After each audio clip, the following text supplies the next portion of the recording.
O Concello de Vilagarcía realizou as probas para seleccionar os socorristas que vixiarán as 3 principais praias da localidade. Os escollidos desenrolarán as súas tarefas nos areais da Compostela, Vilaxoán e Campanario en Bamio. O que estamos facendo no día de hoxe é o proceso selectivo para os socorristas que van a traballar este ano nas praias do Concello de Vilagarcía, neste caso son 3 praias, que son Preguntoiro, Concha Compostela e Campanario en Bamio. Nas probas participaron 25 candidatos, dos cales só os 12 mellores accederán aos postos de traballo. Pois había convocadas 66 persoas, das que se presentaron 24 ou 25 e pasaron o primeiro exercicio, que era unha proba tipo test de 20 preguntas, pasaron 15 persoas, que son as que van a realizar agora o que é a proba práctica, que é a proba física e rescate e RCP. Os 12 mellores van a ser os que pasen. Logo do examen teórico, os 15 aspirantes que o superaron tiveron que facer fronte a diferentes probas.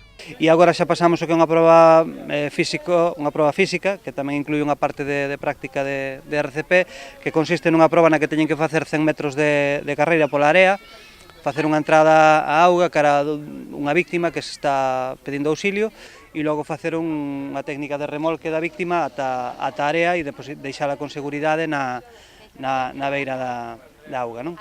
E logo xa aí pararía de contar o tempo da proba e pasaríamos xa ao que é a segunda parte da proba, que consistiría nunha maniobra de reanimación cardiopulmonar neste caso a un maniquí. Os participantes sinalan a proba do rescate como a máis complicada. Nos queda pasar esta práctica que, bueno, tamén debería ser algo fácil para nosotros, ¿no? Que deberíamos estar acostumbrados a este tipo de actuaciones, pero se puede complicar, sobre todo porque al haber competencia siempre puede haber gente mejor que tú. Más complicada para mí es la prueba práctica, ¿no? En la que tenemos que hacer un rescate, simulando un rescate, en la que nos ponen nos comprometen de verdad porque nos intentan hundir tal y cual y bueno, nada, intentar zafarnos y remolcar y listo. Os 12 seleccionados vixiarán as praias de Vilagarcía durante 3 meses.